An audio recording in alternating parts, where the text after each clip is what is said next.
ជាប់និញស័យព្រះពុទ្ធសាសនាអណាជាប់និញស័យព្រះពុទ្ធសាសនាក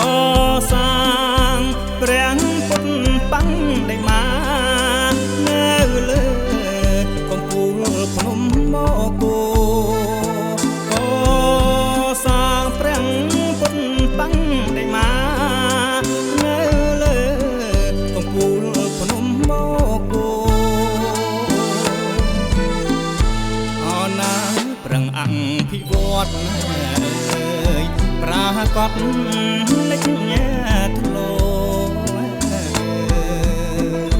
អណាប្រឹងអង្គភិវឌ្ឍប្រាកដ